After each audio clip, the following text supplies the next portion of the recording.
What a headshot! What a head! How's it, guys? This is Dayvy, FPL, and welcome back to the Fantasy Premier League video here on my channel. Now in this video, I'm going to take you guys through the FPL Experts first drafts, and we're basically going to be reacting to them and giving you guys the pros and the cons of each initial draft. Now, spoiler alert here, there's not going to be too many cons or negatives towards these drafts, and that's just because these people are very good FPL managers, so they kind of know the basics, and their teams are actually looking quite good. If you guys want to focus more on kind of a roasting FPL drafts, I will probably be creating a video where I react to your guys' drafts, and I'm pretty sure your drafts will be a little bit more sus than the FPL experts are. So if you guys are keen for that and want to get your draft kind of reviewed, make sure you are following me over on my Twitter page at DayvyFPL, because I'll probably put a tweet out and then you guys can simply just reply to that tweet with your draft, and we'll either do a live stream or a video depending on how much time we do have left before that game week 1 deadline. But as I said, in this video we're just going to be focusing on the FPL experts initial drafts, so if you guys are interested in that, sit back, relax, and let's get straight into it. So the 3 FPL experts that I will be focusing on, you can find their Twitter handles and their names on the screen right now. So what I mean by FPL experts is basically the official FPL website, the app, Twitter page, YouTube page. They've been posting these initial drafts of their chosen FPL experts over the past couple weeks. So unfortunately, they've only released 3 initial drafts, and that's going to be Zoff, Sam, and Ben's. They do have other FPL experts, but maybe they're going to release those in a little bit more time, or maybe they just wanted some video content instead of some written content. But there's kind of a whole panel of FPL experts that they've managed to come up with, and if you do watch the FPL show, they sometimes feature these managers and they give their insights. I do remember when I first started playing FPL, I watched quite regularly the FPL show, the official FPL show, let's say, as in South Africa they actually show it on our national TV. So that's a little bit of an interesting thing. If you guys don't really know about it, you guys can go check that out. Otherwise, you can just stick to this YouTube channel, and hopefully my content is up to the standard of these FPL experts. But the 3 FPL experts that we're going to be focusing on, the first one's going to be Zoff or Zoffar. Not going to read those numbers as that's bad luck, especially on a Sunday, but you guys can go check out his Twitter page. The second manager is going to be Sam from FPL Family. Now that Twitter page at FPL Family is not exactly Sam, but she is part of the duo FPL Family with her husband Lee. So I think she focuses more on the Instagram page, but the Twitter page is run by her husband Lee. But you can check both of them out on the YouTube page at FPL Family. And the final player is going to be Ben Crabtree, or as he's known, FC Underdog Crab Dog. So you guys can go follow the Crab Dog over on Twitter, and we'll be covering his draft at the end because it's definitely the most interesting draft. So why I wanted to create this video and why I wanted to react to the FPL experts drafts is that I wanted to show you guys that even amongst the best managers in FPL, there still are differences. And I think especially at this early stage in the preseason, we get a little bit tunnel visioned. We focus on one draft and one draft only, and in FPL there's not one optimum solution. There's going to be a whole bunch of them. And that's because there's so many managers and you don't necessarily want to have the exact same team as everyone else. So that's why these differences and these differentials come into play. And what better way to show you guys amongst the best FPL managers the differences that they currently on, and maybe you can get some inspiration from this and make some own differential drafts on your own. So we're going to be going over Zoffa's draft first because Zoff follows me back on Twitter, so thanks a lot for that. But in terms of his initial draft, I really can't fault it in terms of kind of team structure or kind of template picks, because if you guys checked out my initial draft, this is very similar to the draft that I managed to create. So starting off at the back line, he's got a very similar defense to kind of a lot of managers, and that's why I kind of describe this as template. In terms of template, I just mean kind of FPL Twitter, because in terms of the overall game, you're always going to have your players that pick a Kante and those sort of players, and a Aubameyang, maybe throw him in there. So there will be those differential picks, but in terms of FPL Twitter, which probably accounts for maybe 10% of the overall player base, this is kind of a very similar team to what a lot of the better managers are kind of picking. So starting off with the bench and just talking about that a little bit, so I don't really know why, but over on the Twitter video, they seem to remove the bench. Now I'm pretty sure these managers managed to input players, but maybe they were given a set budget for the starting 11 to make the video a little bit easier to talk about. But what I did was I took their overall budget value and then I just came up with a bench that they could afford. So you can see on the bench here, Zoff's bench is actually quite stacked, and my recommendation would probably be just downgrading that second goalkeeper. If you want to go for 2 goalkeepers, that's perfectly fine, but I would probably just take that 0.5 away and then maybe look to upgrade another department if you can. Maybe an upgrade that I would look at is potentially for Fana, as at 4.5, not going to get much more than clean sheets there, so maybe you can upgrade him to a 5.0, maybe someone like a Zoff, and that could offer you some more attacking threat. But in terms of the defense, Sanchez, really good pick there. At 4.5, I don't think is a better kind of keeper option. Could also go for a Bachmann, but I think Sanchez, because he's been in the Premier League, Brighton have been in the Premier League for the last couple seasons, I think that defensively they'll be slightly better than Watford are. The rest of the picks, Luke Shaw, just have to wait for injury kind of news, but remember this was created a couple of weeks ago, so Luke Shaw is still a great pick. Interesting thing about Alex Telles is that he's actually injured at the current moment. So are we going to see Luke Shaw come back from that rib injury? Are we going to see Brandon Williams? Stay tuned to that deadline, because maybe we'll have a 4.0 Manchester United fullback, which would be absolutely mental. For fun, I already covered him at 4.5, probably the weak point in this kind of a team setup that I would currently think of. But you must also remember that maybe on the bench, those other two 4.5 options could perfectly rotate with that, and maybe Zoff's going for maybe a 3-4.5 rotation in the defense. Alexander-Arnold, very safe pick there. I would recommend going with Trent, because in preseason at the current moment, kind of getting back into the swing of things with that Liverpool lineup, so I think he's going to be ready to go for that Norwich game. And although with that Liverpool defense, kind of got some news about Virgil, Joe Gomez, those players won't start. Although that might hinder the defense a little bit, I still think that Trent offers that attacking threat. And against Norwich, Matip, Konate, those players should still be fine at that centre-back position. Going on to the midfield, really good kind of distribution of funds here. We've got a 6.5, a 6 million, and then obviously the two premiums. Salah, Bruno Fernandes, don't have to talk about them too much. Will be interesting to see what these kind of FPL experts actually do with now Sancho's in the game. Maybe they'll downgrade Fernandes and upgrade another department, but I think at the current moment this is a very safe kind of midfield to go for, because at those price ranges you can navigate it quite easily and bring in some budget options if need be, or downgrade your premiums if you have to. So Salah, Fernandes, perfectly fine in my opinion. Then we go on to Rafinha and Ismaila Sarr from Watford. So Sarr, I really like that pick, almost a little bit of a differential there. So although we kind of have this template from Zoff, he does have the occasional differential in here, which I think will prove quite fortuitous in those opening couple game weeks. So Sarr, really like the pick. With Rafinha, I think with those Leeds assets, I know not many people are too keen on kind of planning transfers for the opening couple game weeks, but in my opinion, I would rather kind of jump on the Aston Villa midfielders like a Buendia if he does manage to start, instead of a Rafinha, because of those opening couple fixtures that Leeds do have.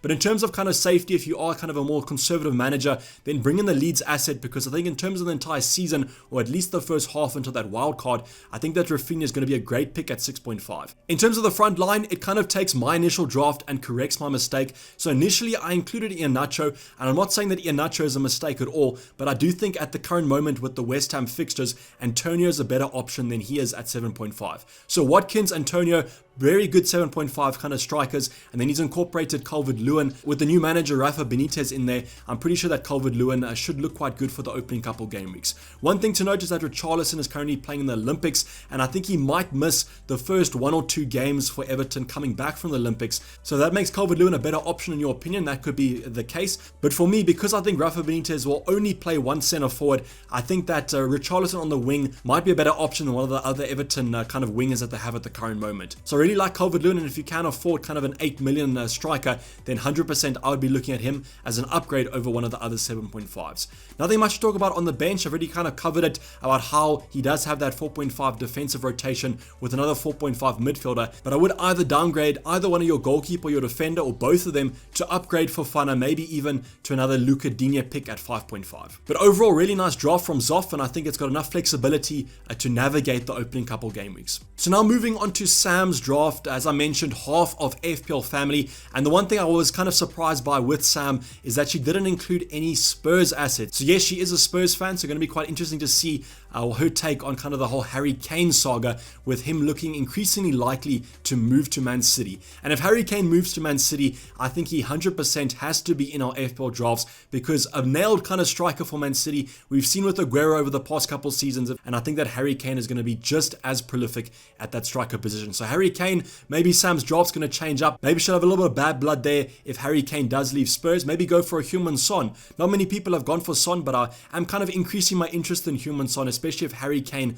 does leave, as I think that Son will play that out-and-out striker. But going over the defense, Luca Digne at that middle slot, but then also she's opted for no Trent Alexander-Arnold and opted for Ruben Diaz instead. So I don't know if this maybe was because Trent was coming back from that injury, because you must remember that these drafts were created about a week ago, so Trent wasn't exactly back in full training by then. But because that Man City defense is so rock solid and Ruben Diaz has to be the standout centre back for Man City, I can understand if you want to maybe go for some cheaper options and go for maybe a 6 million centre back with the Man City man Ruben Diaz. So I can understand it, but I probably would maybe try and find some funds to upgrade it, because I do think Trent, or at least Robertson, might be quite profitable in the opening couple game weeks. Ruben Diaz does have those set pieces, so if he does play and get a couple corners, maybe he can score off that, but I still prefer maybe going with the Trent. But I can understand the pick, and I think a lot of people are kind of overlooking Man City's defense, or overall Man City's players, because we currently just can't fit them in at their price point. So in terms of the defense, really like it, except for maybe not a Trent, but I can understand not maybe going for him. In the midfield department, you can see what you can actually do if you don't go Trent,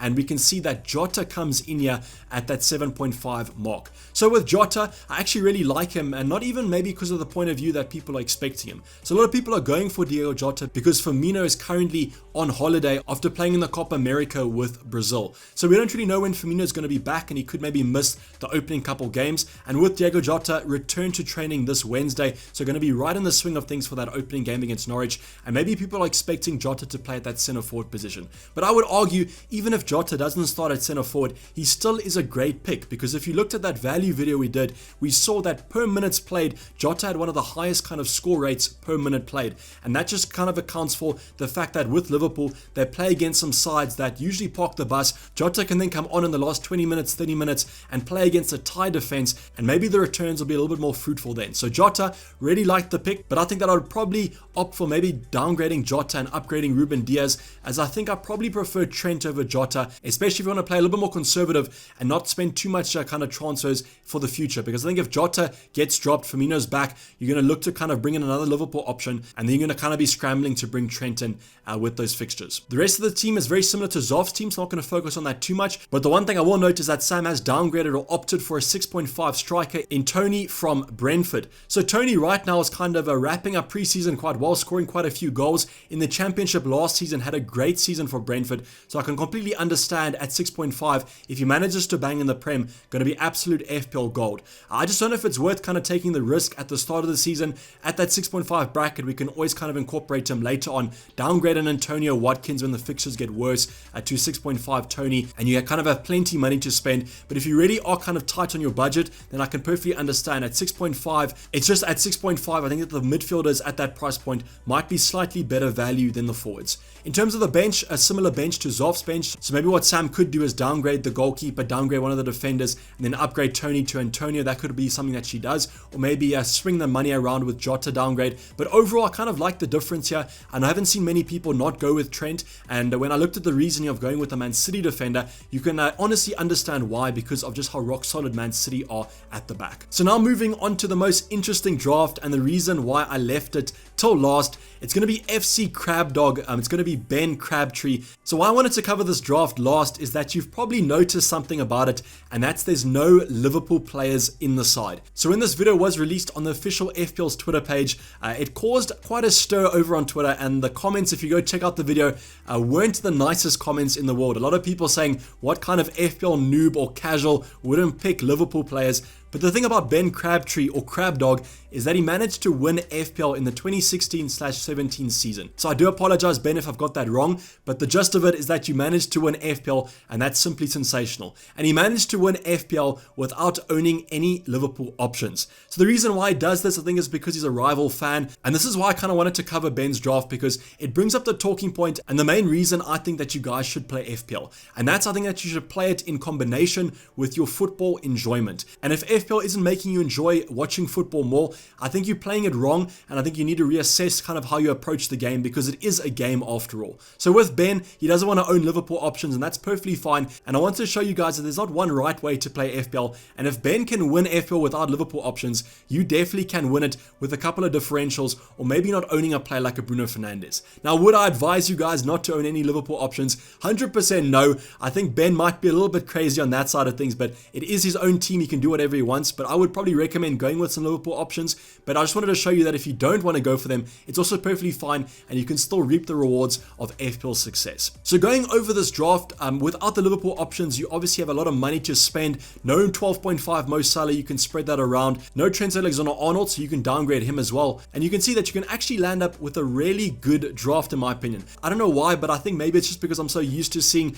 a Bruno Fernandes, a Mo Salah, Trent in most people's drafts, and the template drafts kind of over on Twitter, that Ben's draft is actually super refreshing, and I'm super excited to take you guys through it. The one thing I will initially let you guys know is that he does have an extra 0.5, because you can see on the bench that he actually spent 0.5 less, so maybe you can incorporate that in the other drafts and upgrade them slightly to make them look a little bit better. But starting off with the defense, quite template positions besides obviously not only Trent Alexander-Arnold, it's kind of a combination here between Sam and Zoff's draft, because now we see Luca Digne in here, but we also see Fofana instead of Trent. So that defense is perfectly fine. Those players can definitely get you some points this season, and with a kind of a three-way 4.5 rotation, I'm pretty sure you can get the most out of your 4.5 defenders. It's really the attack that things come into play. So you can see he does own Bruno Fernandes still, but no Mo Salah, and how he spread that is that he's gone for a 3 of Phil Foden, Kai Havertz, and Heung-min Son. So that combination of those three mid-priced kind of midfielders looks absolutely great in that kind of heart of the team,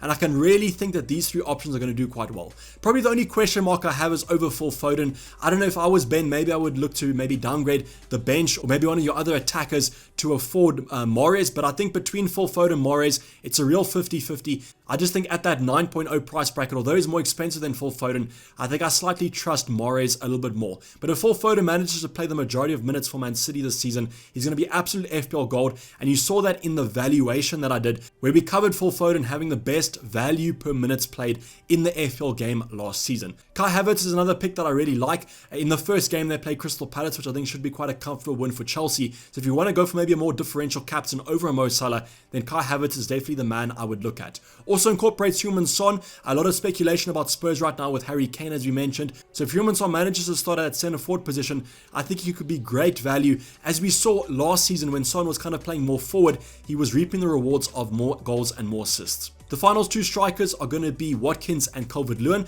Great options. They're kind of picks that I would recommend going for, especially Watkins with those opening Aston Villa fixtures. You kind of just have to decide if you're going to go with no Salah, if you would rather have another third striker or maybe a stacked midfield, as you can see here with the lovely 5 in midfield from a Crab Dogs FPL first draft. So this is basically a wrap up the video, guys. Hopefully you did enjoy it. Please don't forget to like it if you did, and subscribe if you're new and have not subscribed yet. Hopefully you guys enjoyed kind of seeing the upper tier of FPL managers and comparing their drafts to your own drafts. And this is what I would kind of recommend. I would definitely not recommend copying other people's teams. I would take other people's teams as kind of inspiration and then put your own flavor and your own style on it, and that should hopefully lead you to some more FPL points over that draft that you initially started with. But I'm signing off. It's been Dayvy FPL, and I'm out. Cheers. Bye.